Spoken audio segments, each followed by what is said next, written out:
예루살렘에서 그리 멀지 않은 작은 마을, 베다니. 그곳에는 하나님께서 도우셨다는 의미의 이름을 지닌 한 남자가 살고 있었다. 그의 이름은 바로 나사로였다. 이 이름은 단순한 호칭이 아니라 곧 그의 삶에서 일어날 기이한 사건을 예고하는 예언처럼 느껴졌다.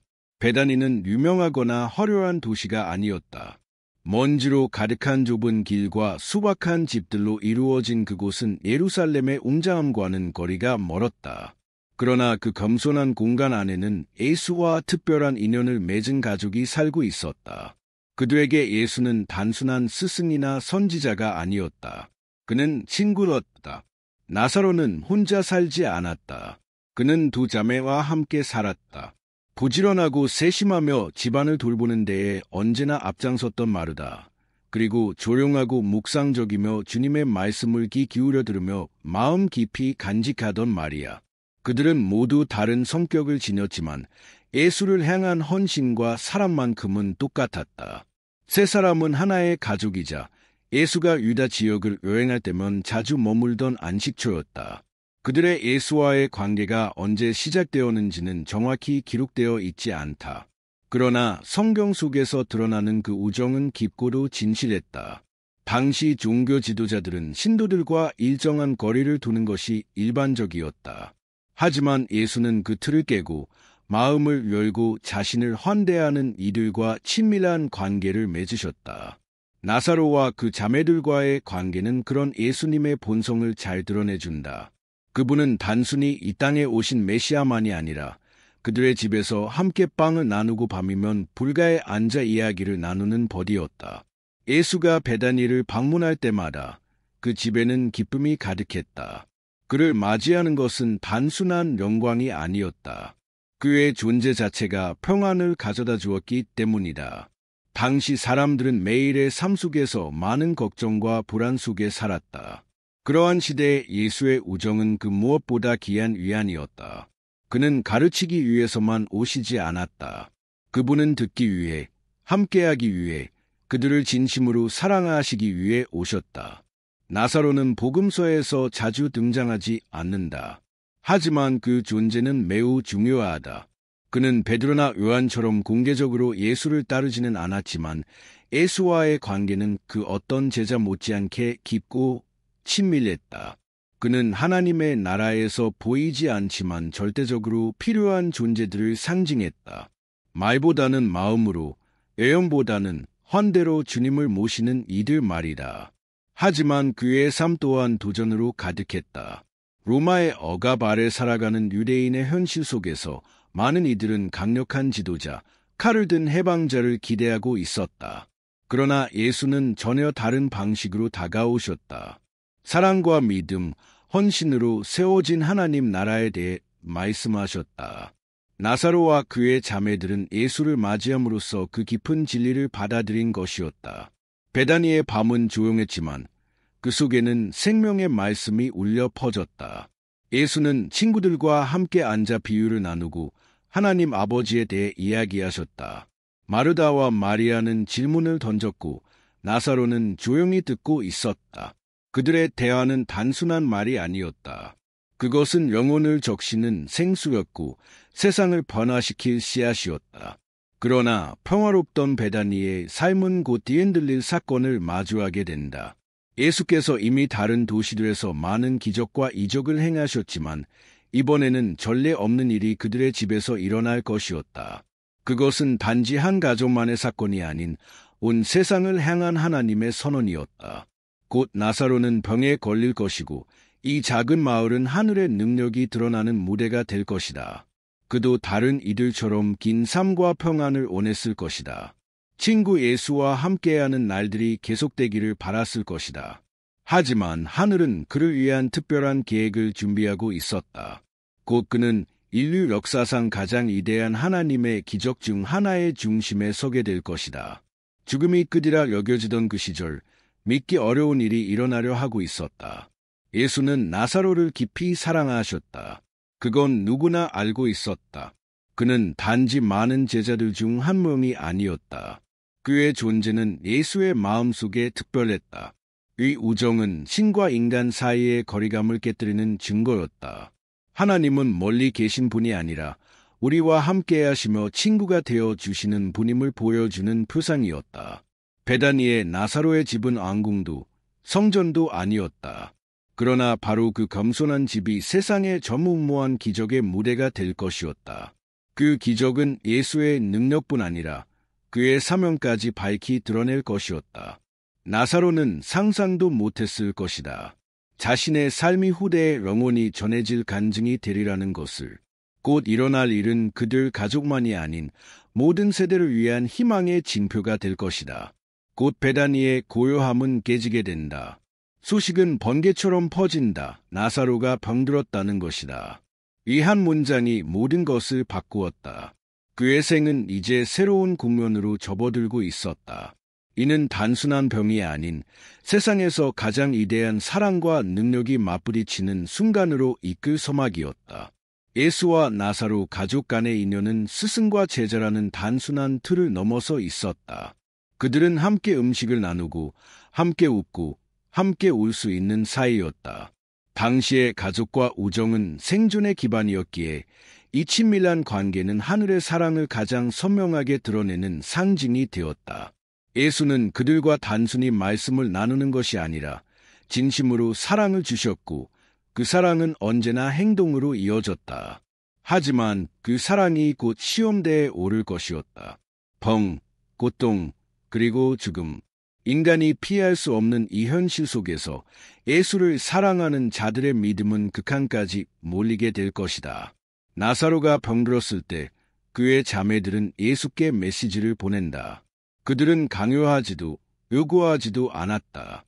단지 한마디만 전했다. 주여, 주께서 사랑하시는 이가 병들었나이다. 그 한 문장 속에 그들의 믿음과 우정과 기대가 모두 담겨 있었다. 그들은 예수를 믿었고 그분의 사랑이 어떤 기적보다 크다는 것을 알고 있었다. 그러나 예수는 곧장 움직이지 않으셨다. 그분은 지체하셨고 제자들은 놀랐다. 그분이 사랑하는 사람이 병들었다는데 왜 지체하시는가? 하지만 예수는 알고 계셨다. 이번에는 단순한 치유가 아니라 온 세상을 뒤흔들 충격적인 사건을 통해 하나님의 뜻이 드러나야 한다는 것을. 그분의 사랑은 그 무엇보다 깊고 크며 곧 그 사랑은 죽음조차 무력하게 만들 증거로 드러나게 될 것이다. 모든 기대를 뒤엎고 예수의 지연은 무관심의 표시가 아니었다. 그것은 아직 드러나지 않은 하나님의 섭리였고 인간의 시야로는 결코 헤아릴 수 없는 하늘의 타이밍이었다. 베다니에서는 마르다와 마리아가 병든 나사로 곁에서 밤낮 없이 지키며 묻고 있었다. 주님은 오시지 않는가? 그러나 그 시각 예수는 제자들과 함께 하나님의 영광에 대해 말씀하고 계셨다. 그들에게는 더딘 도착처럼 보였지만 주님께는 그것이 사랑의 새로운 깊이를 나타낼 기회였고 단지 생명을 지키는 것이 아니라 죽음을 넘어선 사랑의 능력을 드러내려는 준비였다. 예수께서 나사로를 향한 사랑은 인간의 사랑과 달랐다. 시간이나 공간에 의해 제약받지 않았으며 육체적으로 가까이 있는 것에 의존하지도 않았다. 그분의 사랑은 영원했고 사람들이 보지 못하는 것을 보시는 시선이었다. 시간이 흘러가고 베다니에는 절망이 짙어져 갔지만 예수의 사랑은 한순간도 흔들리지 않았다. 그분은 나사로를 잊지 않으셨고 두 자매의 울부짖음도 예면하지 않으셨다. 다만 모든 것이 가장 완벽한 순간에 이루어지기 위해 기다리고 계셨을 뿐이었다. 그 침묵과 지체는 사랑의 부재가 아닌 하나님의 사랑이 얼마나 깊고 강력한지를 드러내기 위한 무대였다. 예수의 사랑은 단지 고통을 덜어주는 데 그치지 않고 그 고통 가운데서 하나님의 영광을 드러내는 것이었다. 비극처럼 보이던 순간은 곧 기적이 되리라는 예고였다. 마침내 예수께서 베다니로 향하기로 하셨을 때 그분은 이렇게 말씀하셨다. 우리 친구 나사로가 잠들었도다. 그러나 내가 그를 깨우러 가노라. 제자들은 그 말뜻을 이해하지 못했지만 곧 그들은 자신의 눈으로 볼 것이다. 예수의 사랑은 병을 고치는 데 그치지 않고 죽음을 무너뜨리는 힘이라는 것을. 베다니의 공기는 무겁게 가라앉아 있었다. 평소와는 다른 불안감이 나사로의 집안을 감돌았다. 마르다와 마리아는 계속 오가며 병상의 오빠를 돌보고 있었지만 나사로의 기운은 시시각각 쇠약해지고 있었다. 언제나 환한 얼굴로 예수를 맞이하던 그가 이제는 창백한 얼굴과 거친 호흡으로 침상에 누워 있었다. 두 자매는 그를 바라보며 어찌하여 이토록 건강하던 오빠가 갑작스러운 병에 시달리고 있는지 이해할 수 없었다. 시간은 흐르고 허브로 만든 악추차와 온갖 손길의 돌봄도 아무런 효과를 보이지 않았다. 병은 마치 그림자처럼 집안을 짓누르며 평온하던 공간을 서서히 삼켜갔다. 무엇을 더 해야 할지 알 수 없었던 자매들은 결국 하나의 생각에 마음을 모았다. 예수께서 이 소식을 아셔야 한다. 그는 수많은 병자를 고치시고 맹인의 눈을 뜨게 하셨으며 절름발이를 일으키셨다.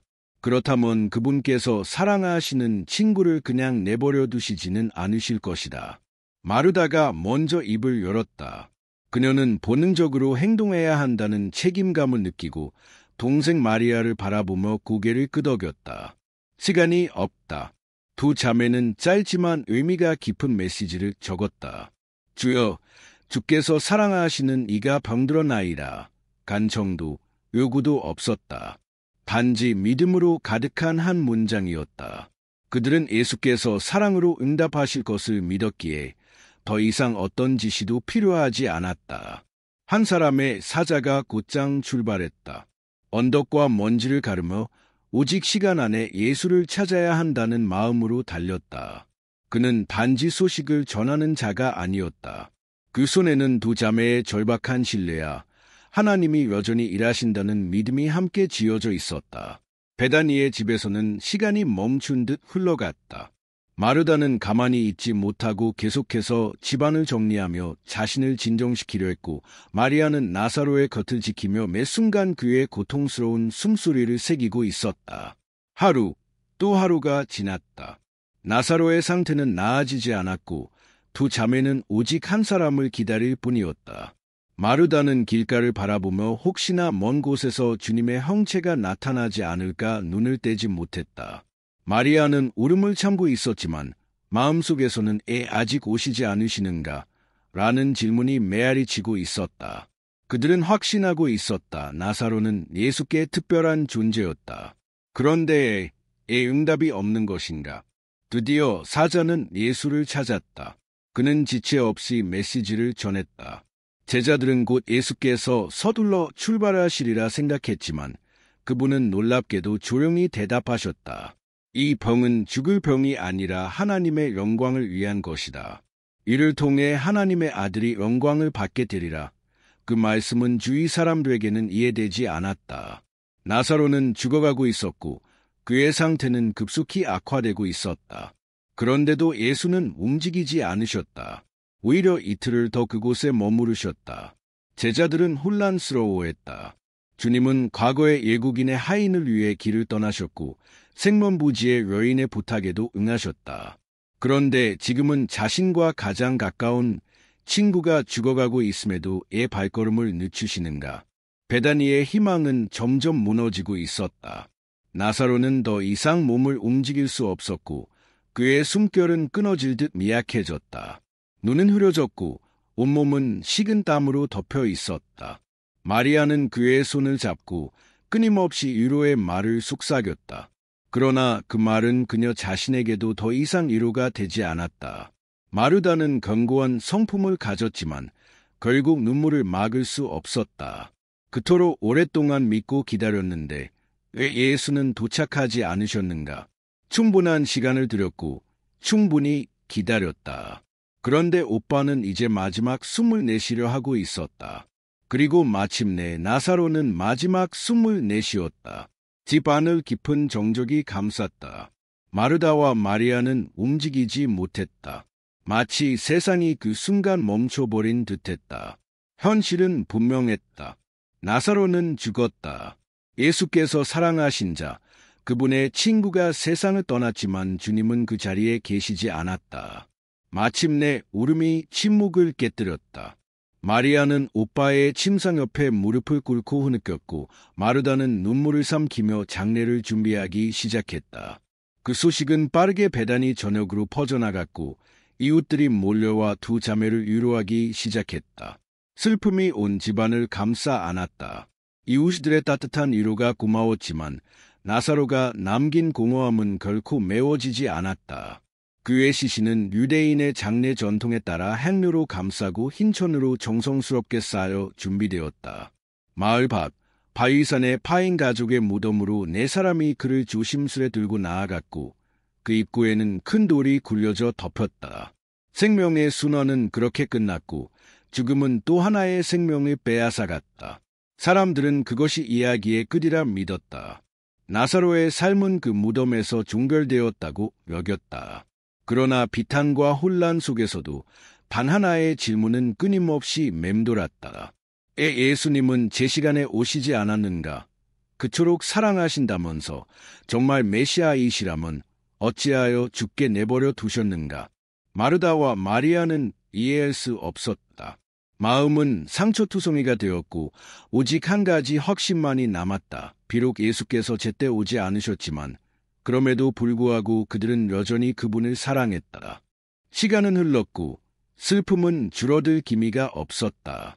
주문객들이 찾아와 애도의 말을 건넸지만 그 어떤 말도 잃어버린 존재의 빈자리를 메울 수 없었다. 그때 모든 것이 이미 끝난 듯 보이던 순간 놀라운 소식이 전해졌다. 예수께서 베다니로 오고 계시다는 것이었다. 그토록 기다렸던 주님, 그분이 오고 계신다. 그러나 너무 늦은 것이 아니던가.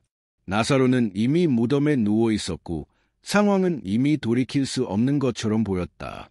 그러나 마르다와 마리아는 아직 깨닫지 못하고 있었다. 예수는 늦게 오신 것이 아니었다. 오히려 그분은 하나님의 영광이 가장 극적으로 드러날 정확한 순간에 도착하고 계셨다. 나사로의 병을 알리는 전가를 받은 직후 제자들은 예수께서 즉시 일어나실 줄 알았다. 그들도 베다니 가족과 예수님의 관계를 알고 있었고 그분께서 그들을 얼마나 아끼시는지도 알고 있었다. 게다가 예수는 수많은 낯선 자들을 고치셨다. 그러니 가까운 친구의 고통을 외면하실 리 없다고 믿었다. 하지만 예수의 반응은 뜻밖이었다. 그는 급히 움직이지 않으셨고 오히려 이렇게 말씀하셨다. 이 병은 죽음에 이르지 아니하고 하나님의 영광을 위한 것이니 하나님의 아들이 이로 인해 영광을 받으리라.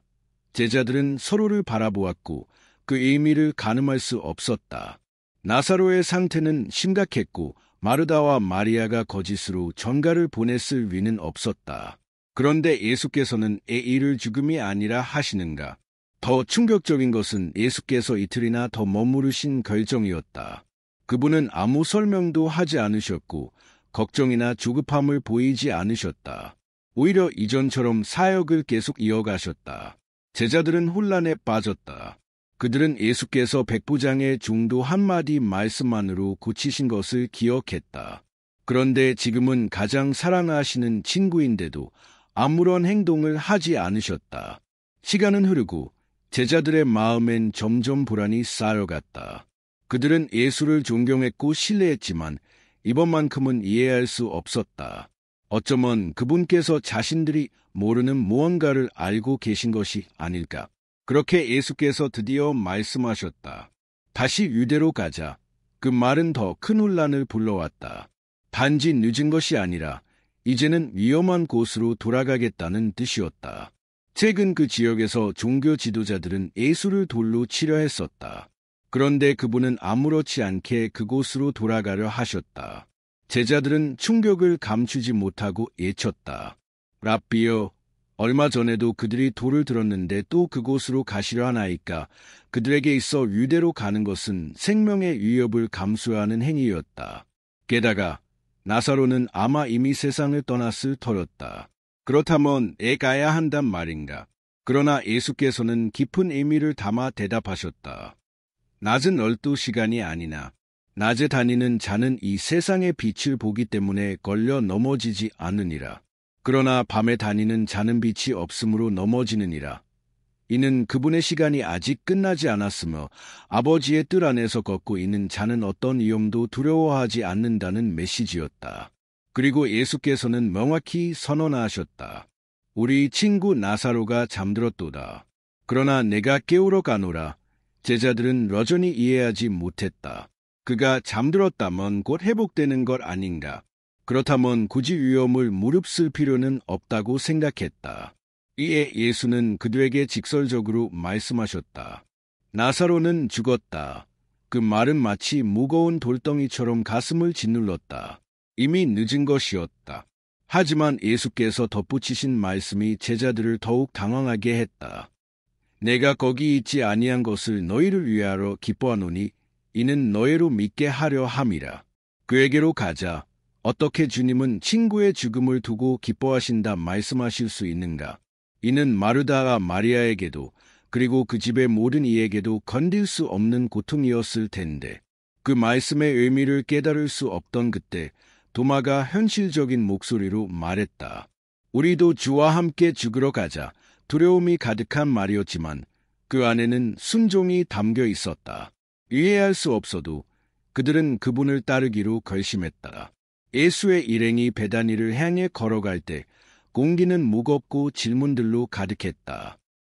주님은 기다리셨는가? 나사로가 덩들었을 때 곧장 가지 않으셨는가? 이 일이 하나님의 영광을 위한 것이다 라는 그 말씀은 무슨 의미였는가? 제자들은 알지 못했지만 그때 이미 마르다와 마리아는 가장 혹독한 시련을 건뎌낸 상태였다. 나사로는 묻힌 지 나흘이 지나 있었다. 그 집은 통곡과 애도의 소리로 가득 찼고 위로하러 오는 이들의 발걸음이 끊이지 않았다. 자매들에게 모든 것은 끝난 듯 보였다. 예수는 오지 않으셨고 그들의 믿음은 죽음 앞에서 산산이 부서진 듯했다. 그러나 그 순간 예수는 베단이 가까이 다가오고 있었다. 그분의 지연은 방심이 아니었다. 사랑의 부족도 아니었다. 오히려 그 반대였다. 하나님의 때는 인간의 시간과 다르다. 주님은 정확한 순간에 오신다. 그분의 오심은 이 세상이 생명과 죽음, 믿음을 어떻게 이해하는지를 완전히 바꾸어 놓을 것이었다. 질문은 여전히 공중에 떠 있었고 마음은 부서져 있었지만 그 누구도 상상하지 못한 일이 곧 일어나려 하고 있었다. 마르다도, 마리아도, 제자들도, 심지어 죽음 그 자체조차도 그 일을 막을 수는 없었다. 예수는 늦지 않으셨다. 오히려 완벽한 아버지의 시간에 나타나셨다. 해는 천천히 베다니의 산등성이 뒤로 저물어가고 있었고 그 빛 속에서 세상은 한 번도 경험한 적 없는 영광을 맞이할 준비를 하고 있었다. 마리아는 조용히 무너진 듯한 마음으로 오빠의 싸늘한 시신 곁에 무릎을 꿇었다. 그녀의 손 안에 있던 그 손바닥은 이제 냉기만을 품고 있었지만 한때 그 손은 따뜻하고 강하게 그녀를 감싸주던 손이었다. 그녀의 정신은 이 현실을 거부했고 심장은 끝을 인정하지 않으려 발버둥 쳤다. 나사로의 이야기가 여기서 끝났다는 것을 받아들이기엔 그 고통이 너무도 날카로웠다. 마르다는 달랐다. 그녀는 움직여야 했다. 그 슬픔 속에서도 장례 준비를 서둘렀다. 유대인의 전통에 따르면 시신은 그날 바로 매장되어야 했다. 이웃들과 친구들이 급히 자매의 집으로 모여들었고 각자 애도의 말을 건네며 함께 눈물을 흘렸다. 이스라엘의 문화에서 죽음은 고립된 사건이 아니었다. 마을 전체가 함께 애도하며 죽은 자의 생애를 기억하고 유가족의 고통을 나누는 일이었다. 통곡은 집 안을 가득 메웠고 울음소리는 베다니의 거리마다 번져 나갔다. 나사로의 죽음은 순식간에 온 마을에 퍼졌다. 한편 몇몇 남자들은 마을 애곽에서 무덤을 준비하고 있었다. 이 지역의 전통에 따라 시신은 바위를 파낸 동굴 안에 눕히고 그 입구를 거대한 돌로 막았다. 나사로 역시 그렇게 잠들 준비를 하고 있었다. 그 시각 마리아는 한자리에서 움직이지 못한 채 깊은 생각에 잠겨 있었다. 그녀의 예수님에 대한 믿음은 여전히 남아 있었다. 하지만 질문은 끊임없이 머릿속을 울렸다. 오시지 않았을까? 시간은 흐르고 작별의 순간이 다가왔다. 나사로의 몸은 미르와 알로에 향이 스며든 천으로 정성껏 감싸였고 마르다는 눈물에 젖은 얼굴로 하나하나의 절차를 지켜보았다. 아무리 올바르게 장례를 치르려 애써도 그 향기와 감싸는 손길 하나하나가 현실을 더욱 분명히 했다. 그의 오빠는 죽었고 예수님은 그 자리에 계시지 않았다. 장례 행렬은 느리게 그러나 묵직하게 움직였다. 나사로의 몸은 튼튼한 남성들의 팔에 실려 무덤으로 향했고 그 뒤를 마르다와 마리아가 눈물로 따랐다. 이웃과 친구들 역시 함께 발걸음을 옮기며 울음을 참지 못했다. 길은 짧았지만 그 시간은 무한처럼 길게 느껴졌다. 무덤은 어둡고 차가운 동굴이었으며 그 주변에는 이미 수많은 생애를 삼킨 무덤들이 자리하고 있었다. 나사로의 시신이 마침내 그 안에 놓였고 깊은 침묵이 그 자리를 삼켰다. 무거운 바위가 덜컹 굴러와 입구를 막았고 돌과 돌이 부딪히는 그 거친 소리와 함께 마르다와 마리아의 마지막 희망도 무너져 내렸다. 그 이후엔 아무것도 할 수 없었다. 며칠이 흘렀고 고통과 체념이 교차했다. 많은 이들이 찾아와 자매들을 위로하려 했지만 그 어떤 말도 상실의 깊이를 채울 수는 없었다. 마르다는 여느 때처럼 무언가를 하며 바쁘게 움직이려 애썼지만 가슴 한켠의 공허함은 쉽게 사라지지 않았다. 마리아는 거의 말을 하지 않았고 끝없는 눈물로 눈가가 붓고 상해 있었다. 속삭이듯 사람들 사이에서 퍼지는 말들이 있었다. 예수님은 수많은 병자를 고치셨는데 이 일은 막지 못하셨을까? 베다니 사람들은 모두 그분의 기적을 직접 보았고 고통받는 자들을 향한 그의 연민을 알고 있었다. 만약 그분이 정말로 나사로를 사랑하셨다면 어째서 이 죽음을 허락하셨단 말인가? 의문은 공기처럼 퍼졌지만 누구도 그 해답을 가질 수 없었다. 그 와중에 마을에 머물던 바리새인들과 종교 지도자들은 상황을 주위에 깊게 관찰하고 있었다. 예수와 이 가족이 얼마나 가까운지를 그들도 알고 있었고 그의 부재는 예야함을 자아냈다. 그들은 이 상황을 이용해 믿는 자들의 마음의 의심을 심고자 했다. 저 사람이 정말 메시아라면 친구 하나도 구하지 못했을 리가 없지 않나? 하지만 마르다와 마리아는 그런 소문들에도 불구하고 여전히 하나님을 신뢰하고 있었다. 그러나 이번만큼은 그들의 믿음이 가혹한 시련에 놓여 있었다. 그들은 예수님께서 어떤 병이든 고칠 수 있다고 믿었지만 죽음 앞에서는 다른 이야기가 되었다. 병은 되돌릴 수 있어도 죽음은 되돌릴 수 없다고 생각했다. 유대 전통에서 죽은 자의 영혼은 사흘 동안 시신 근처를 맴돈다고 여겨졌지만 넷째 날이 되면 부패가 시작되어 돌아올 수 없다고 믿었다. 그리고 지금 나사로가 죽은 지는 정확히 나흘째였다. 모든 희망은 끝난 듯 보였다. 그때 누군가 달려와 놀라운 소식을 전했다. 예수님께서 오고 계십니다. 두 자매는 순간 굳어버렸다. 지금? 이미 모든 것이 끝났는데 무엇을 하러 오시는가? 그분의 등장은 상처를 다시 벌릴 뿐이었다. 예수님의 도착은 그들에게 다시 그 질문을 되살렸다. 오시지 않았는가? 제때 마르다는 주저하지 않았다.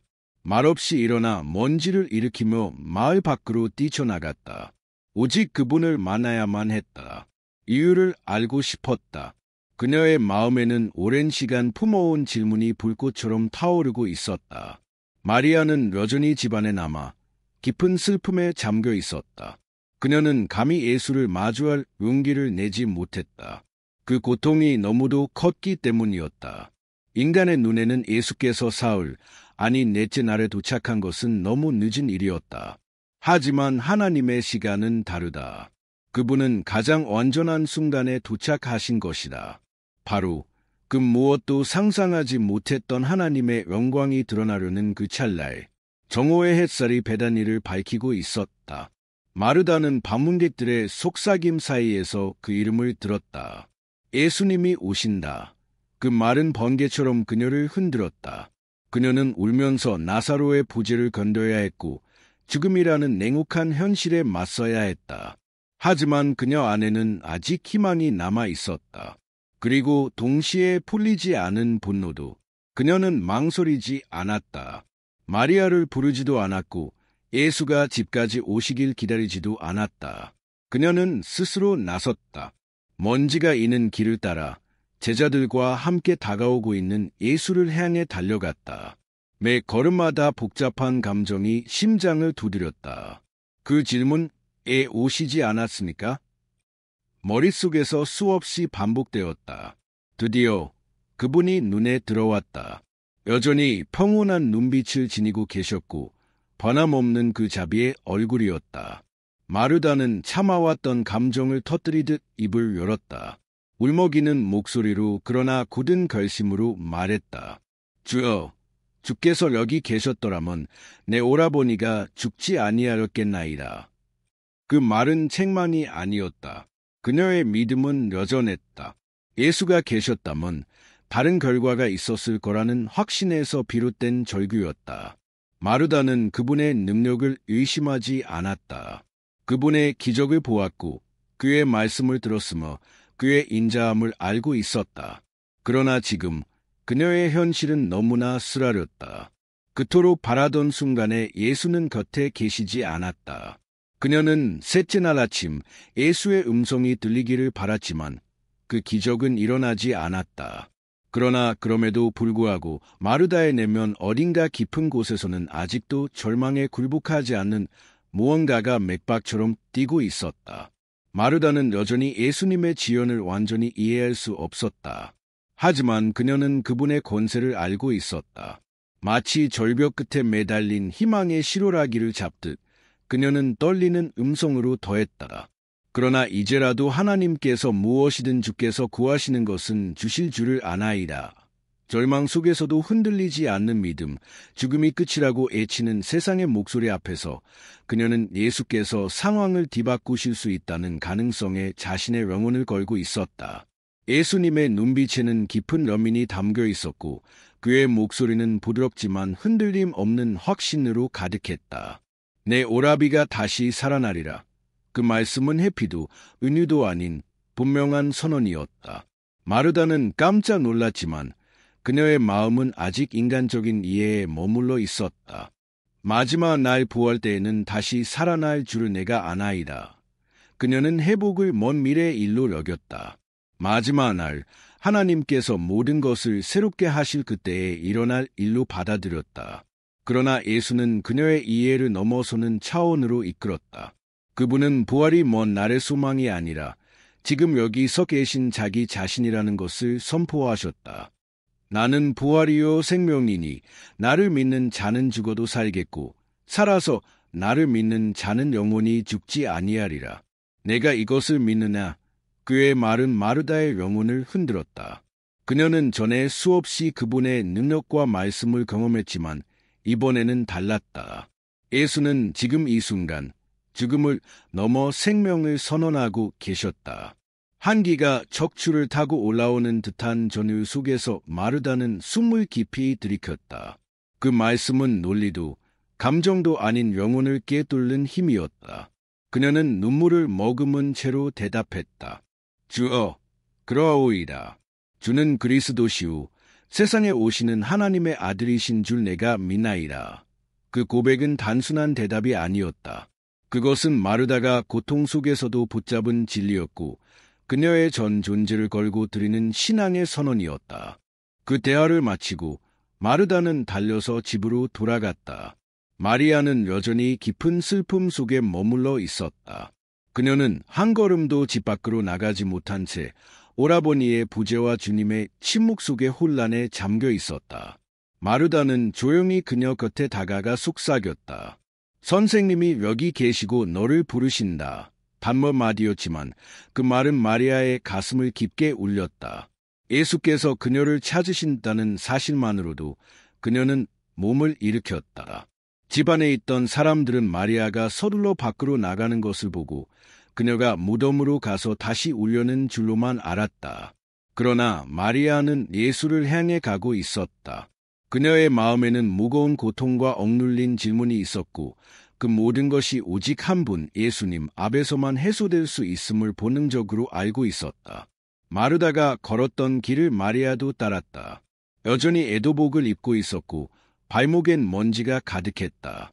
눈은 울음으로 붉게 부어 있었고 그녀의 얼굴은 깊은 고통을 그대로 담고 있었다. 하지만 그녀의 발걸음은 멈추지 않았다. 선생님이 너를 부르신다는 그 한마디가 모든 혼돈을 뚫고 그녀를 인도하고 있었다. 베다니 예과에서 예수님의 모습이 눈에 들어오자 마리아의 감정은 폭풍처럼 몰아쳤다. 더는 걸을 수 없었다. 무릎이 꺾여 그 자리에 주저앉았고 마치 이전에 예수의 발치에 앉아 그의 말씀을 들었듯 이번에도 그 앞에 엎드렸다.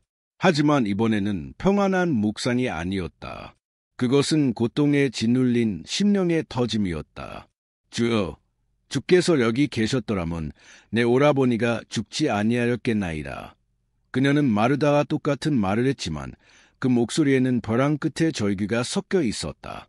예수께서 그녀를 바라보실 때 그 시선은 단순한 동정이 아니었다. 그것은 깊은 공감이자 인간의 고통에 직접적으로 응답하시는 하나님의 눈빛이었다. 마리아는 그동안 예수 안에서 평안을 찾았지만 이번에는 그분 앞에서 무너져 내리고 있었다. 그녀는 주님을 비난하지 않았다. 단지 알고 싶었다. 정말 그분이 자신들을 사랑하신다면 오시지 않았는가? 그때 오시지 않았는가? 마리아를 따라 나온 사람들도 그녀의 눈물에 동참했다. 슬픔은 공기처럼 퍼졌고 울음소리는 공간을 뒤덮었다. 예수께서 이 장면을 바라보셨고 그분의 내면이 흔들렸다. 그것은 단지 두 자매의 고통 때문이 아니었다. 그분은 인류 전체의 상실을, 죄의 결과로 세상에 들어온 죽음의 비극을 느끼셨다. 죽음은 빼앗고, 갈라놓고, 심장을 찢고, 가정을 무너뜨렸다. 예수는 더 이상 참을 수 없었다. 그분은 심령으로 깊이 떨리셨고 격하게 통곡하셨다. 이 순간은 그분의 사력 가운데 가장 인간적인 동시에 가장 신적인 교차점이었다. 하나님이신 그분이 사람으로서 사랑하는 자들의 고통을 전인격으로 느끼시는 장면이었다. 그리고 그분은 조용히 물으셨다. 그를 어디에 두었느냐? 마르다와 마리아는 놀란 듯 바라보았지만 망설임 없이 대답했다. 주여, 아서 보옵소서. 그들은 예수께 나사로가 묻힌 곳을 보여주고자 했다. 죽은 지 나흘이 지난 모든 희망이 끝났음을 말해주는 장소. 하지만 무덤으로 향하던 길에서 세상이 멈추는 듯한 일이 벌어졌다. 예수께서 눈물을 흘리셨다. 그것은 진짜 눈물이었다. 죽음 앞에서 무력한 인간이 흘리는 눈물이 아니라 사랑 때문에 고통하는 하나님의 눈물이었다. 그분은 나사로의 죽음에 놀라지 않으셨고 곧 무슨 일이 일어날지 알고 계셨지만 그럼에도 흘리셨다. 에네아먼 그분은 친구들의 슬픔을 느끼셨고 인류 전체가 죽음 앞에서 느끼는 절망을 알고 계셨기 때문이다. 곧 나사로는 다시 살아나겠지만 수많은 사람들은 여전히 희망 없이 죽어갈 것을 그분은 아셨다. 주변 사람들은 놀라움에 휩싸였다. 어떤 이들은 속삭였다. 보라, 그를 얼마나 사랑하셨는가. 그러나 또 어떤 이들은 조소 섞인 말로 덧붙였다. 소경의 눈을 뜨게 하니가 어찌하러 그의 친구는 죽게 하렸는가. 예수께서는 다시 마음이 격하게 요동하셨다. 그리고 무덤 앞에 도달하셨다. 그 앞을 막고 있는 거대한 바위는 단순한 장애물이 아니었다. 그것은 인간의 한계, 생명과 죽음을 나누는 절대적인 경계선이었다. 누구도 넘을 수 없었던 그 선, 그러나 지금 그 경계는 무너질 준비를 하고 있었다. 마르다는 조용히 그의 옆에 서 있었다. 그녀는 아직 기억하고 있었다. 내 오라비가 다시 살아나리라. 그러나 눈앞의 차가운 무덤은 그녀의 마음에 다시 의심을 퍼뜨렸다. 믿음과 현실이 충돌하던 그 순간 예수께서 명령하셨다. 돌을 옮겨 놓으라. 사람들 사이에서 놀라움의 웅성거림이 퍼졌다. 마르다는 여전히 믿고 있었지만 인간적인 논리가 그녀의 입을 막지 못했다. 주여, 죽은 지가 나흘이 되어 벌써 냄새가 나나이다. 그녀의 말은 그 문화 속에서 당연한 반응이었다. 시신은 이미 부패하기 시작했을 터였다. 어떤 생명도 다시는 피어날 수 없는 상태였다. 예수는 그녀를 바라보셨다. 그 눈빛엔 엄숙한 사랑이 담겨 있었다. 그리고 조용히 말씀하셨다. 내가 내게 말하지 아니하려느나 내가 믿으면 하나님의 영광을 보리라. 그는 마르다에게 이해를 요구하지 않으셨다. 단지 믿음을 그리고 신뢰를 요구하셨다. 사람들은 조심스레 움직이기 시작했다. 몇몇 남자들이 무겁고 거대한 돌에 손을 얹었다. 그 돌이 굴러가는 소리와 함께 숨소리조차 사라진 침묵이 무덤 앞을 덮었다. 모든 시선이 예수께 향했고 그분의 입에서 나올 다음 말씀이 모든 것을 뒤바꿀 준비를 하고 있었다. 그 누구도 본 적 없는 장면이 펼쳐졌다. 예수께서 하늘을 우러러 보시고 기도하셨다. 아버지여, 내 말을 들으신 것을 감사하나이다. 나는 항상 아버지께서 내 말을 들으시는 줄을 아나이다. 그러나 둘러선 무리들을 위하여 이렇게 말씀드리나이다. 이는 그들로 아버지께서 나를 보내신 줄 믿게 하려 함이니이다. 그분의 말에는 한치의 의심도 없었고 목소리엔 흔들림조차 없었다. 예수께는 부활이 먼 미래의 사건이 아니었다. 그것은 지금 이 순간 그 자신 안에 실현되는 현실이었다. 그리고 마침내 예수께서 예치셨다. 나사로야, 나오라. 그 음성은 베다니 전역을 울렸고 죽음의 경계를 뚫고 나아가는 메아리처럼 퍼져나갔다. 세상이 멈춘 듯한 침묵이 뒤따랐다.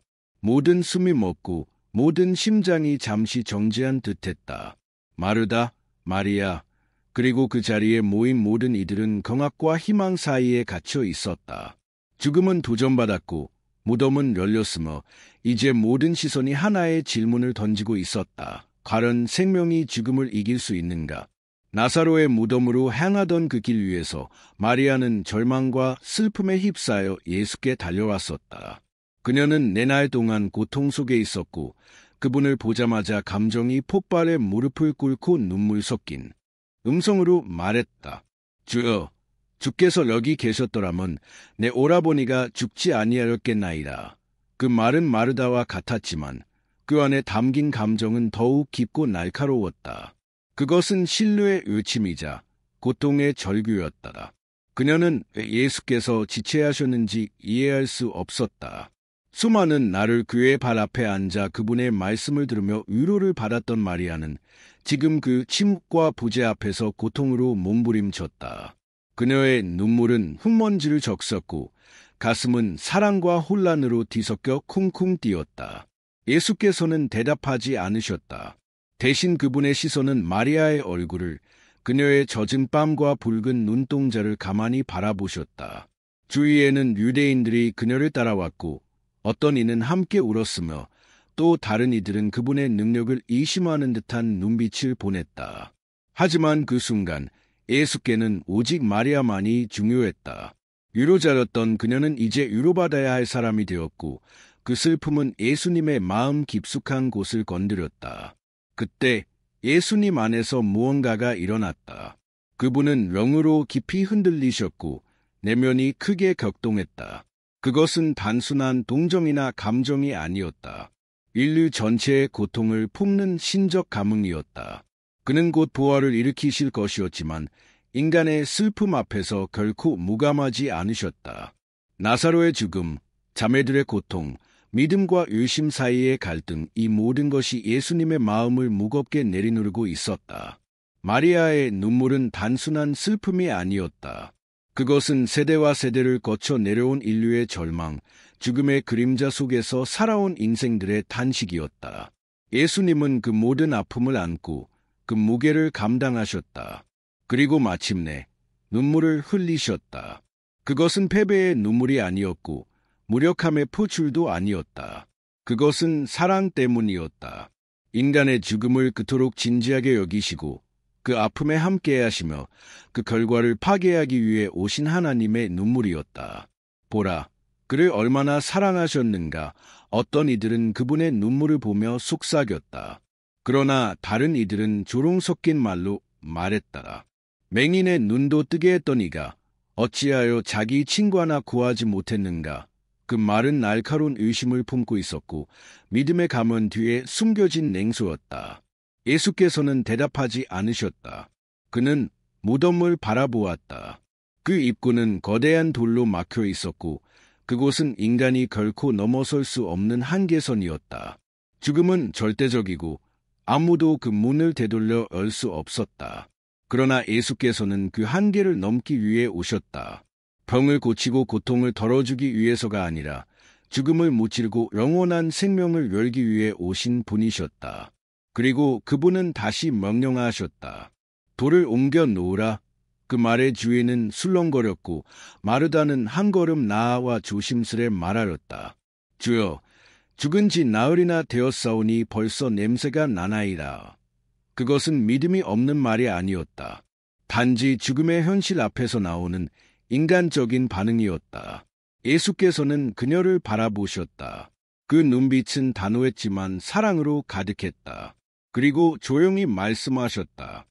내가 내게 말하지 아니하려느나 내가 믿으면 하나님의 영광을 보리라. 이 일은 논리로 이해할 수 없고 이성으로 설명할 수 없었다. 오직 믿음으로만 받아들일 수 있는 순간이었다. 무거운 돌이 천천히 굴려졌고 무덤 안에서 바람이 불어나왔다. 사람들은 숨을 죽이고 어쩔 줄 몰라 하며 예수님의 움직임을 지켜보았다. 마리아는 눈을 떼지 못하고 그 어둠의 입구를 바라보았다. 그녀의 가슴은 마구 뛰고 있었고 숨조차 쉬기 어려웠다. 그때 예수께서는 하늘을 우러러 기도하셨다. 아버지여, 내 말을 들으신 것을 감사하나이다. 나는 항상 아버지께서 내 말을 들으시는 줄을 아나이다. 그러나 둘러선 무리들을 위하여 이렇게 말씀드리나이다. 이는 그들로 아버지께서 나를 보내신 줄 믿게 하려 함이니이다. 그 기도는 예수님 자신을 위한 것이 아니었다. 그 자리에 모인 모든 이들에게 하나님을 나타내시기 위한 선언이었다. 그리고 예수께서 크게 외치셨다. 나사로야, 나오라. 그 명령은 하늘을 가르고 지면을 울렸다. 그것은 간청이 아니었고 희망 섞인 예침도 아니었다. 그것은 생명의 주인이 죽음을 향해 던진 권위의 선언이었다.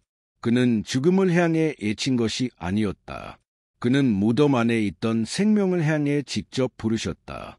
그의 음성에는 그를 다시 살릴 권세가 있었다. 순간 시간은 멈춘 듯했고 침묵은 뼛속까지 스며들었다. 마리아는 숨조차 쉬지 못한 채 그 어둠을 바라보았다. 그리고 믿을 수 없는 일이 일어났다. 그 무덤에서 하얀 천으로 감긴 한 인물이 천천히 걸어 나왔다. 나사로였다. 숨결이 있고 그 눈에는 빛이 있었다. 죽음의 흔적은 그 어디에도 없었다. 마리아는 다리가 풀려 무릎을 꿇었고 눈에는 눈물이 넘쳐 흘렀다. 나사로는 다시 살아 있었다. 죽음이 패배한 것이다. 예수께서는 조용히 말씀하셨다. 풀어놓아 다니게 하라. 그분은 단지 생명을 돌려주신 것이 아니었다. 죽음의 흔적까지 제거하게 하셨다. 마리아는 주저없이 달려가 오빠를 끌어안았다. 그의 얼굴을 만지며 그 따뜻한 온기를 느꼈다. 이 모든 것이 꿈이 아니었다. 나사로는 살아 있었다. 숨쉬고 있었고 웃고 있었다. 부활은 더 이상 이론도 장래의 위로도 아니었다. 그것은 지금 이 순간 그들 앞에서 실현된 하나님의 영광이었다. 그 자리에 있던 사람들은 누구도 말을 잇지 못했다. 어떤 이는 무릎을 꿇었고 어떤 이는 도망치듯 자리를 떠났다. 그러나 마리아는 단 하나의 행동만이 가능했다. 눈물로 젖은 시선으로 예수를 바라보며 마음을 모두 들였다. 그녀는 이제 알았다. 그분의 사랑은 단순한 위로가 아니었다. 그것은 죽음조차 이길 수 있는 생명의 본질이었다. 보라, 얼마나 사랑하셨는가. 사람들 중 일부는 그렇게 속삭이며 예수님의 눈물에서 냉정함과 거리를 두는 신이 아닌 고통에 깊이 동참하시는 사랑의 본질을 보았다. 그분의 눈물은 인간의 아픔에 무관심하지 않았고 슬픔의 깊은 바다로 함께 잠수해야 하시는 진실한 사랑의 증거였다. 그러나 또 다른 이들은 그 눈물을 약함으로 해석하며 비아냥과 해해 속에 말했다. 맹인의 눈을 뜨게 한 자가 어찌하여 그 친구는 죽지 않게 하지 못했는가? 그 말은 신성에 대한 의심이자 그분의 권능에 대한 직설적인 도전이었다. 예수께서는 그 모든 수군거림을 들으셨고 그들 각자의 시선을 느끼셨다. 그러나 그분은 변명하지 않으셨다. 그분의 고통은 그들의 불신 때문이 아니었다. 그분의 눈물은 인간의 불완전한 믿음이나 의심에 대한 반응이 아니었다. 그것은 죽음이라는 실제, 인류를 갈라놓고 하나님과의 관계를 끊어버리는 그 끔찍한 현실 앞에서 흘리는 깊은 슬픔이었다. 그분의 내면에는 단순한 아픔만이 아니라 불타오르는 결의가 함께 있었다. 예수께서는 무기력하게 울기 위해 오신 것이 아니었다. 인간의 고통을 단순히 느끼기 위해서가 아니라 그것을 끝내기 위해 오신 것이었다. 그분의 눈물은 패배의 상징이 아니라 창조주께서 타락한 피조물의 고통에 온전히 동참하시며 그 죄의 결과를 마주하고 계시다는 증거였다. 이 눈물은 그분이 전적으로 인간이시며 동시에 참 하나님이심을 드러내는 순간이었다. 그 누구도 다 이해할 수 없는 그 감정의 깊이를 안고 예수께서 앞으로 걸어나가셨다. 눈물을 닦으시고 깊게 숨을 들이쉬며 나사로의 무덤으로 향하셨다. 제자들은 말없이 그를 따랐고 마르다와 마리아도 깊은 슬픔 속에서도 그 시선을 거둘 수 없었다. 무덤은 단단한 돌로 봉인된 채 그 앞에 서 있었다. 그것은 인간이 넘을 수 없는 생명과 죽음 사이의 경계선이었다. 그러나 예수는 단순한 인간이 아니셨다. 그분의 슬픔은 끝이 아니라 시작이었다. 그리고 이제 그분은 결단의 순간을 맞이하고 계셨다.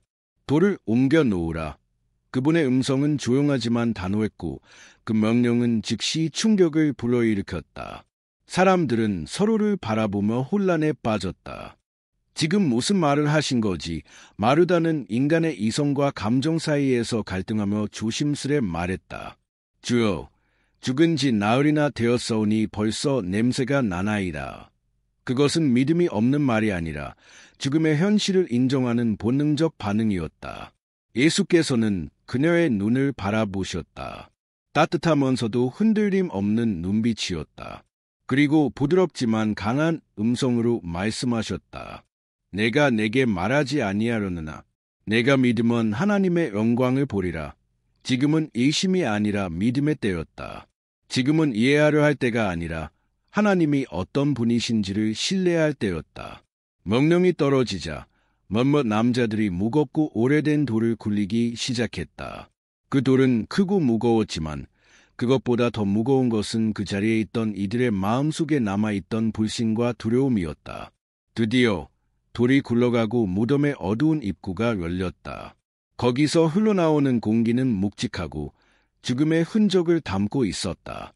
그것은 인간의 유한함을, 썩어져 가는 육체를, 피할 수 없는 현실을 상기시켰다. 어떤 이들은 코를 막았고 어떤 이들은 고개를 돌렸다. 그들이 마주하고 싶지 않았던 것은 단지 시체의 냄새가 아니라 죽음 자체였다. 그러나 예수는 그 무덤을 똑바로 바라보셨다. 그분에게 이곳은 절망의 종착지가 아니라 하나님의 능력이 드러날 무대였다. 예수께서 천천히 얼굴을 들어 하늘을 바라보시고 말씀하셨다. 아버지여, 내 말을 들으신 것을 감사하나이다. 나는 아버지께서 항상 내 말을 들으시는 줄을 아나이다. 그러나 이 무리를 위하여 내가 이렇게 말씀드리나이다. 이는 아버지께서 나를 보내신 것을 그들로 믿게 하려 함이니이다. 이 기도는 단지 하나님과의 사적 교감이 아니었다. 그것은 하늘의 권위가 지금 이 순간 이곳에 임하고 있다는 공적인 선언이었다. 예수님의 말씀이 끝나자 정적이 온 땅을 감쌌다. 아무도 움직이지 않았고 숨조차 쉬는 것이 조심스러웠다. 시간은 멈춘 듯했고 마음은 격렬히 뛰었다. 공포와 경외, 기대와 절망이 서로 충돌하던 그 긴장 속에서 예수께서 드디어 외치셨다. 나사로야, 나오라. 그 음성은 대지에 울려 퍼졌고 공기를 갈라 놓았다. 그것은 요청이 아니었다. 그것은 창조주의 명령, 생명을 다시 부르시는 절대자의 선언이었다. 그 명령은 죽음에게가 아니라 무덤 속 생명에게 직접 향한 수완이었다. 사람들은 숨을 죽였고 마르다와 마리아는 눈을 크게 뜨고 그 어둠을 응시했다. 그리고 그때 무덤 안에서 무언가가 움직이기 시작했다. 천으로 둘둘 감긴 형체가 비틀거리며 문턱을 넘어섰다. 누군가 숨죽인 비명을 질렀고 어떤 이는 뒤로 물러섰다. 그러나 분명한 것은 하나였다. 그 형체는 살아 있었다. 그 형체는 나사로였다. 그는 천으로 감겨 있었지만 죽음의 흔적은 사라지고 있었다. 생명이 그 안에서 다시 숨쉬고 있었다. 장래의 울음은 승리의 환호로 변했고 의심으로 가득하던 눈은 이제 두려움과 경외로 가득했다.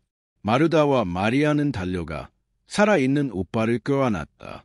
눈물은 다시 흘렀지만 이번에는 생명의 기쁨이었다. 예수는 여전히 침착하게 마지막 말씀을 하셨다.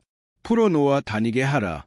그분은 단지 죽음을 이긴 것이 아니었다. 나사로에게 남아있던 죽음의 흔적마저 제거하셨다. 이전의 절망은 이제 생명으로, 죽음은 패배로, 믿음은 현실로 변화되었다. 그 자리에 있던 모든 이들의 시선은 오직 예수께 고정되어 있었다. 그분의 손짓 하나, 말 한마디가 이제는 영혼을 바꾸는 열쇠처럼 보였다. 모두는 방금 전까지 흘렀던 그분의 눈물을 기억하고 있었고 그 눈물 속에 담긴 사랑과 권세가 얼마나 무서운 위력을 지녔는지를 목격한 것이다. 예수는 무덤을 바라보며 움직이지 않으셨다. 하지만 그분의 마음은 이미 죽음을 넘어 영혼의 문을 열고 계셨다. 마르다와 마리아는 한쪽에 서서 심장이 터질 듯 긴장한 채 예수님을 바라보았다. 그분이 병자들을 고치시고 빵을 나누고 바람과 바다를 잠잠케 하시는 것을 그들은 직접 보았다. 그러나 지금 무덤 속에서 나흘이나 지난 죽은 자를 부르신다는 것은 인간의 상식과 믿음의 경계를 완전히 초월한 일이었다. 예수님은 조용히 무덤 앞에 섰다. 그분의 눈빛은 하늘과 죽음을 동시에 꿰뚫고 있었고 그분의 입술은 마치 창조 때와 같은 권위로 열렸다. 나사로아, 나오너라. 그 말씀이 땅을 울리고 하늘을 가르고 무덤의 어둠을 가르며 퍼져나갔다. 그 순간 세상이 멈춘 듯했다. 공기조차 흐르지 않았고 시간은 그 발걸음을 멈췄다. 모든 이들의 시선은 암흑의 동굴 입구에 고정되어 있었고 아무도 말하지 못했다. 두려움과 경외가 뒤섞인 침묵만이 흘렀다. 그리고 마침내 무언가 움직였다. 속삭임이 퍼지고 사람들의 숨죽인 비명이 어둠을 가르며 번져갔다. 한 인물이 천으로 감싸인 채 무덤 입구에 나타났다. 바로 나사로였다. 사람들이 장례를 치렀고 눈물로 보내었으며 기억 속에서 이미 떠나보낸 그 형제가 지금 살아서 서 있었다. 움직였고 숨 쉬었다. 사람들은 혼란 속에 뒤로 물러났고 어떤 이들은 무릎을 꿇으며 떨었다. 마르다와 마리아는 손으로 입을 막고 흐느꼈다. 믿을 수 없었다. 그러나 그들은 보았다. 죽음이 물러갔고 부활이 현실이 된 순간이었다. 예수님은 평온하게 마지막 명령을 내리셨다. 풀어놓아 다니게 하라. 이 말씀은 단순히 천을 벗기라는 것이 아니었다. 그것은 나사로가 죽음의 모든 흔적으로부터 해방되라는 선언이었다. 사람들이 달려가 그를 자유롭게 했고 수많은 손이 그를 생명의 빛 속으로 인도했다. 그 순간 사람들의 눈에서는 눈물이 흘렀고 하늘을 향한 찬양이 터져나왔다. 예수님은 그 자리에 조용히 서 계셨다. 그분의 눈빛은 따스했지만 깊은 곳에는 하늘의 결심이 자리하고 있었다. 이 기적은 단지 친구에 대한 사랑이 아니었다. 이것은 죽음과 생명 사이의 선언이었으며 부활과 영원한 진리의 증명이었다. 그러나 이 기적을 목격한 모두가 믿음을 가지게 된 것은 아니었다. 일부는 두려움과 시기로 가득 차 예수님을 고발하기 위해 급히 자리를 떴다. 그들은 이 기적이 단지 한 가정의 삶을 바꾼 것이 아니라 예수님을 십자가로 향하게 하는 운명의 서막이 되리라는 것을 직감했던 것이다.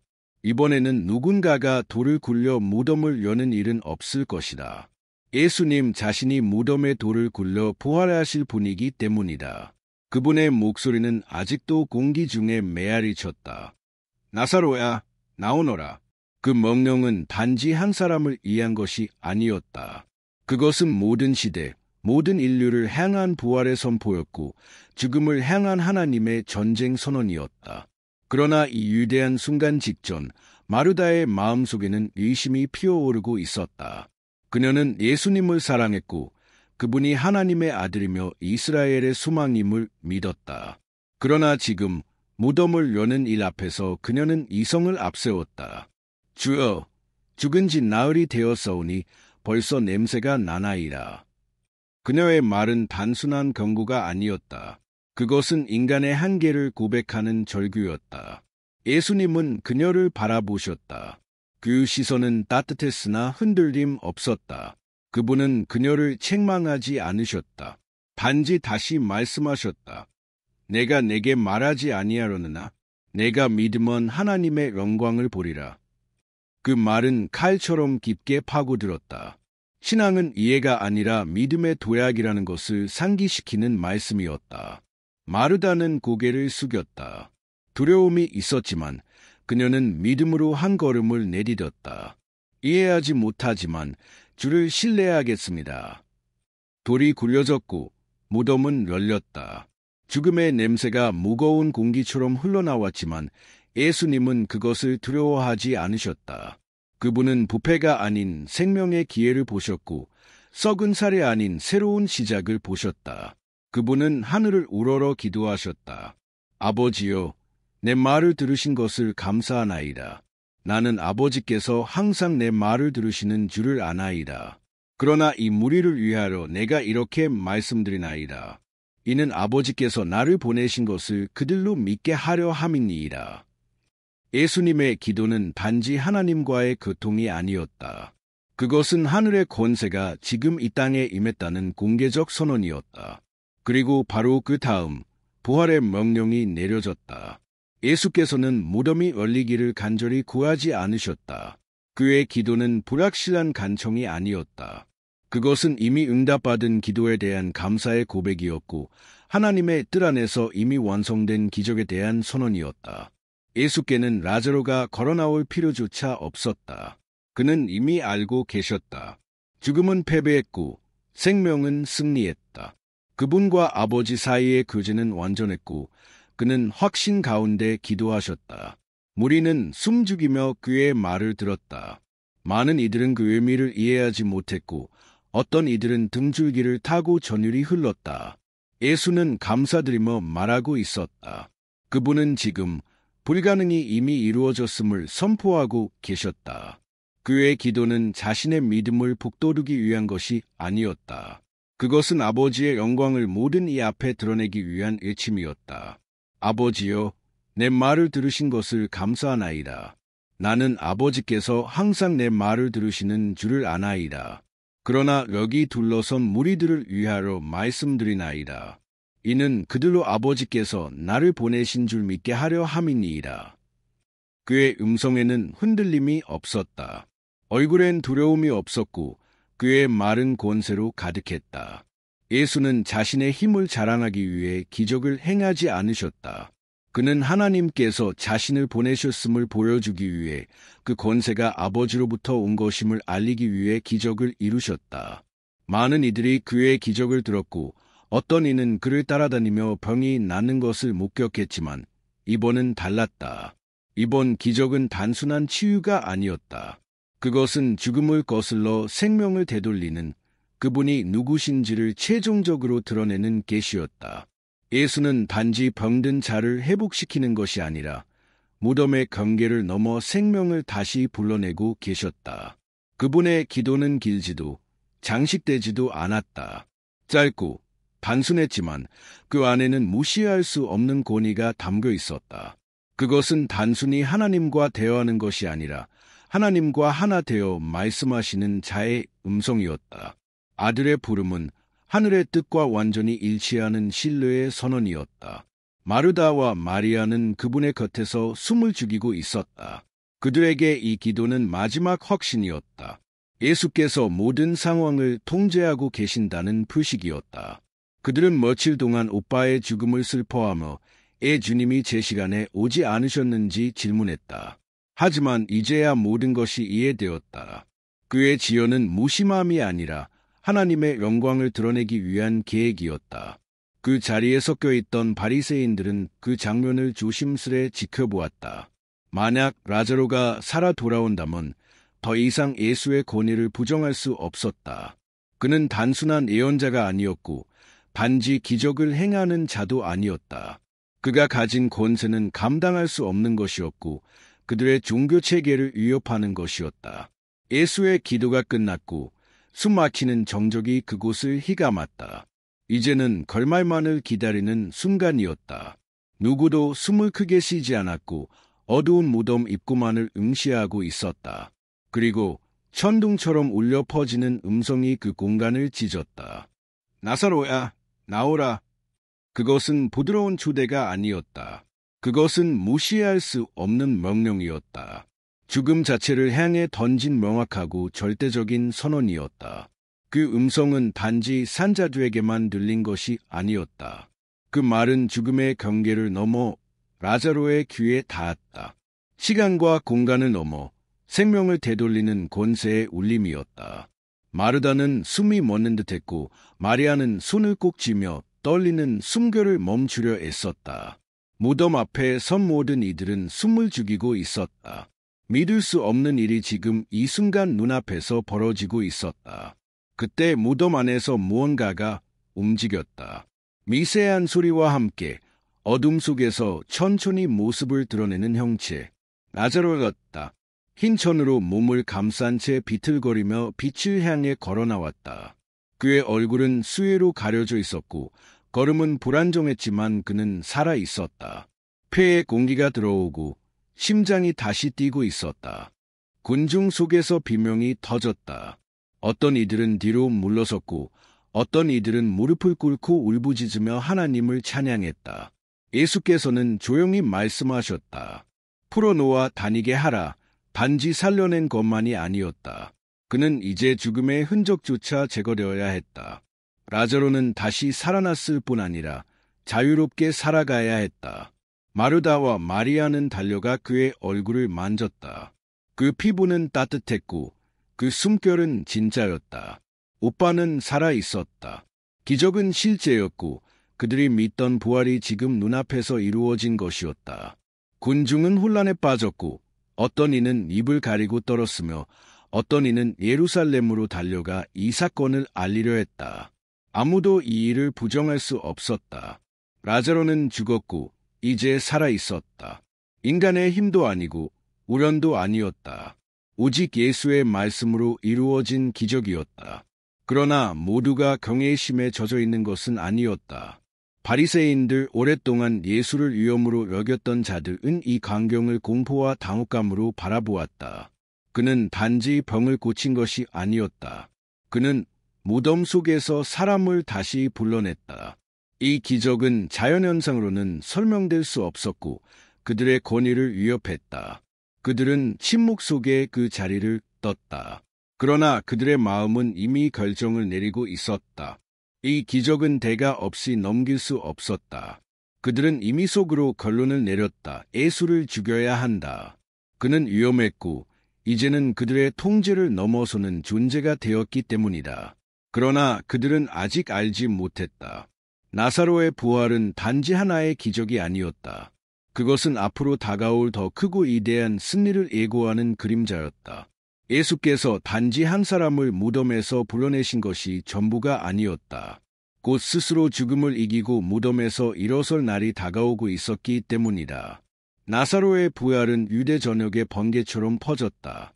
베다니에서 예루살렘까지 직접 눈으로 본 자들은 숨이 차도록 증언했다. 무덤 속에 넷째 날이나 있었던 자가 예수의 한마디로 걸어나왔다는 사실은 전설이 아니었고 가장이 아니었으며 수많은 증인 앞에서 이루어진 부정할 수 없는 사건이었다.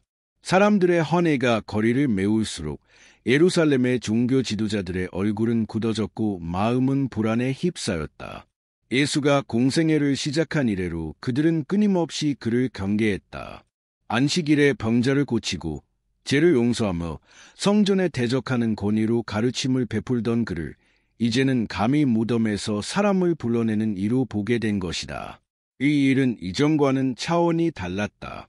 급히 소집된 사내들이는 무거운 침묵으로 가득했다. 제사장과 바리새인, 장로들이 자리를 메웠지만 아무도 먼저 말을 꺼내지 않았다. 그들은 상황의 심각성을 알았지만 해답이 너무 위험하다는 것을 알고 있었다. 한 바리새인이 앞으로 몸을 기울이며 낮고 어두운 음성으로 말했다. 그대로 두면 모두가 그를 믿게 될 것이다. 마치 다가오는 파멸을 암시하듯 그의 마른 방 안의 공기를 더욱 무겁게 만들었다. 그는 단순한 현실을 말한 것이 아니라 예수를 둘러싼 흐름이 거스를 수 없음을 인정한 것이었다. 백성들은 예수 안에서 그들이 도저히 반박할 수 없는 진실을 보고 있었고, 그가 행하는 모든 기적과 말씀은 수십 년간 자신들이 지고 있던 영향력을 무너뜨리고 있었다. 긴 흰 수염을 가진 한 장로가 주먹으로 탁자를 쳤다. 로마인들이 와서 성전을 무너뜨리고 우리 민족 전체를 파괴할 것이다. 그의 목소리는 두려움에 짓눌려 있었다. 예수는 단순한 종교적 위협이 아니었다.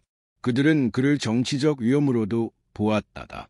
백성이 예수를 메시아로 떠받들기 시작하면 로마는 곧바로 무자비한 힘으로 대응할 것이기 때문이었다. 그 방 안의 지도자들은 이제 예수를 단순한 선지자나 문제 많은 설교자로 보지 않았다. 그는 질서 전체를 흔드는 위험한 불씨였다. 그러나 사람들은 아직 알지 못했다. 예수께서 예루살렘으로 향하시는 발걸음은 단순한 방문이 아니었다. 그것은 인류의 역사를 갈라놓을 거룩한 희생의 시작이었다. 나사로의 부활은 단지 전조였을 뿐, 이제 예수 자신이 무덤에서 나올 시간이 다가오고 있었다. 그는 두려움 없이 오히려 담대하게 걸었다. 그의 눈은 사명에 고정되어 있었고 그가 가는 길은 십자가로 이어지는 길임을 그는 알고 계셨다. 예수께서는 다시 베다니로 돌아가셨다. 그곳은 나사로가 무덤에서 일어난 기적의 장소였으며 마르다와 마리아가 그를 기다리던 집이었다. 그들은 예수께 깊은 감사를 담아 잔치를 준비했고 나사로는 예수 옆에 앉아 있었다. 이 광경은 며칠 전까지만 해도 상상할 수 없는 일이었다. 죽었던 자가 살아 앉아있는 모습, 그것 자체가 하나의 복음이었다. 마르다는 정성껏 음식을 준비했고 마리아는 나드향유 한 병을 가져와 예수의 발에 부었다. 그 향기는 집안을 가득 채웠고 사랑과 헌신의 고백처럼 모든 이들의 마음을 적셨다. 그러나 그 순간에도 어둠은 스며들고 있었다. 유다는 향유를 낭비라며 비난했지만 그의 마음에는 탐욕이 자리 잡고 있었다. 예수께서는 조용히 말씀하셨다. 그녀가 내 장례를 위해 이것을 준비했다. 가난한 자들은 항상 너희와 함께 있겠지만 나는 그렇지 않다. 이 말은 곧 다가올 죽음을 예고하는 깊은 예언이었다. 예수는 이미 자신이 팔릴 것을 알고 계셨고 그 배신은 그의 가장 가까운 제자에게서 나올 것을 아셨다. 예루살렘은 유월절을 맞이하러 순례자들로 가득했고 예수께서 도시에 오신다는 소문은 빠르게 퍼졌다.